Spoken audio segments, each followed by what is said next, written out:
Yeah, I'm Rolf van Eijk from Amsterdam, the Netherlands, and I'm the writer and director of this film. My name is Dijana Olcay-Hot. I'm the producer of Foreverness, and I'm from Serbia.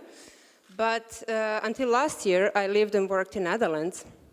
And together with my partner, Raymond van der Kaai, who is the other producer on this project, I met Rolf in 2011 after he won Golden Calf for his TV drama.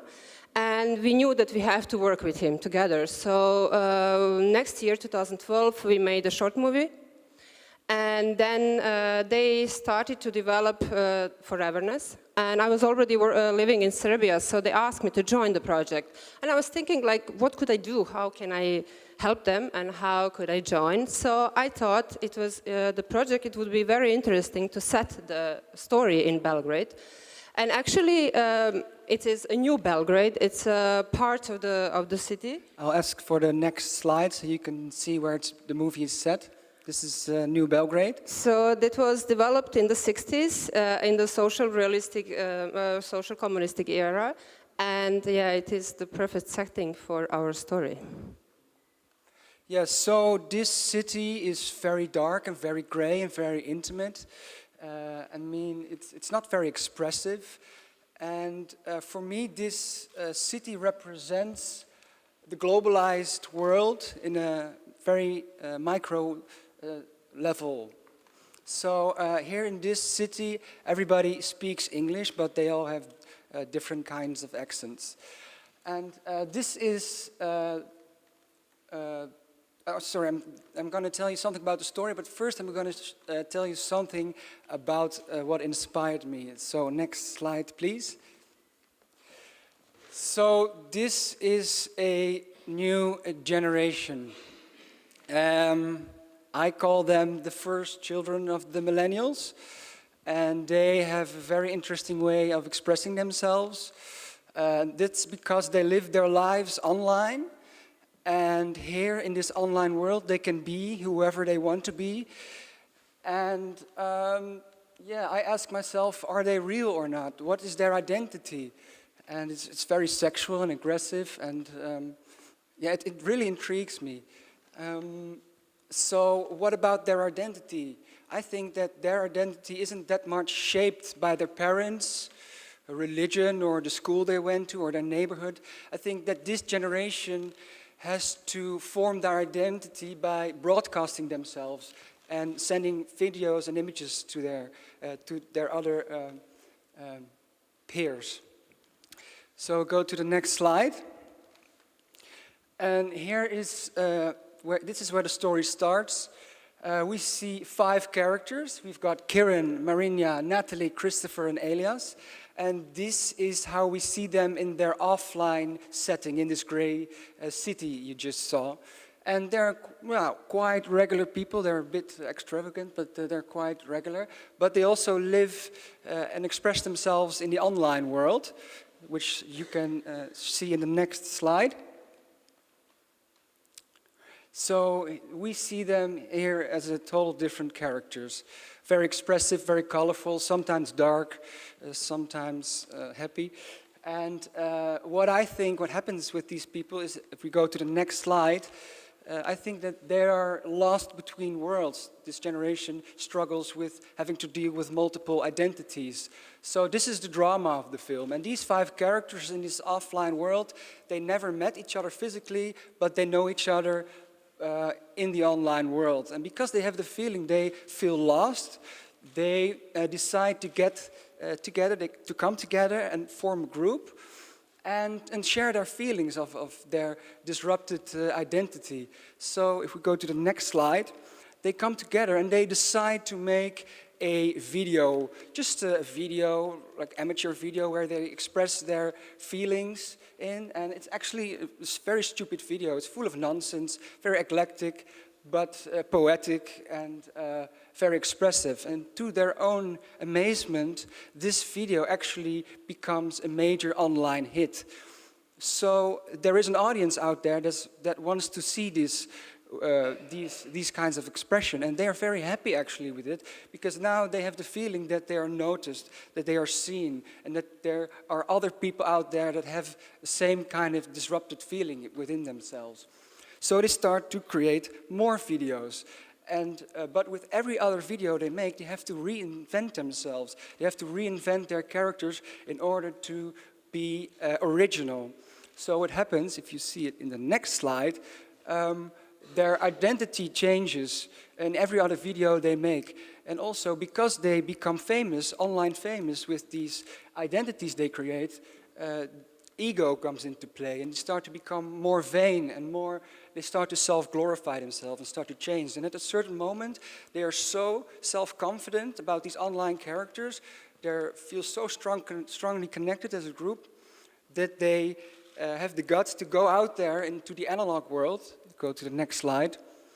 They go out and present their online characters in the offline world. And as, of course, you can see, it's a very big contrast. And yeah, that doesn't work. They are rejected by this society, they are bullied, and a couple of days later, when they try it again, they're beaten up. So their costumes are covered with blood. And if you go to the next slide, we have our group leader, who is Kiran. He is very angry, of course, because he wants revenge, and he writes a manifest wherein he says, let's abandon this society. If they don't want us, let's live our lives as our online characters in the online world, because here we can live forever, and we can be and do whatever we want to do and be. So they go in search for a new place. We go to the next slide. They abandon their society, their dark gray society, and they cut all social ties and find themselves a new place to live in, far away from the city, from the gray city. And here they start to create and produce more of these videos. And they make it their house. But because they were rejected by the society, they feel sad about it. Inside, something has changed, because they are torn apart, they are not welcome there. So their videos actually start to become more dark, and the way how they betray themselves, identify themselves within these videos, start to become more sinister and sinister, as you can see in the next slide. So in this dark warehouse where they're struggling to find new ways of broadcasting themselves, to be and maintain original and keep their followers and their fame, they lose themselves in the search for other identities. And at a certain moment, they get lost, because the warehouse itself is also a big labyrinth of many halls and stairways. And yeah, the dark part of their subconsciousness comes up and gets portrayed in these videos, in these identities they take on. And yeah, so if we go to the next slide, it gets worse and worse, and they start to doubt what they are doing and what they are becoming and who they are, and they also completely start to lose touch with reality. And they're like drug addicts right now, addicted to fame, not knowing to do anymore. And so this undermines the quality of their videos, and their videos yeah, become very bad, or they cannot make any videos anymore. So their followers drop, and their fame demises.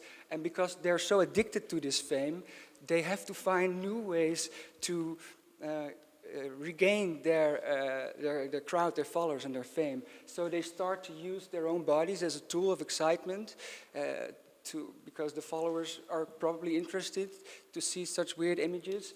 So they go to the extreme. And at a certain moment, at the very depth of the story of the film, yes, somebody almost dies, and they cannot distinguish themselves anymore, and they don't know who they are anymore, and they lose touch with reality. And actually, then they realize that this is the end of their fame, and that this is the moment they have to face reality and actually go back into their analog world. So they make one last video, one final video, which is a live stream video, which is actually a ritual. And in that video, they undress themselves of their alter egos, their alter personas, and they become normal beings or themselves. As you can see in the last slide, they venture back into society, and they can finally be who they actually are. They have become balanced within themselves. In order to portray those characters good, we decided not to work with actors, with professional actors. So we want to cast this character from all around Europe. And in order to achieve that, we work with young creative professionals from the Netherlands who are into fashion and art. And they will help us find these characters, and they will also help us with art direction and with the costumes. Great. Okay, that's it. Yeah. Fantastic. Thank you.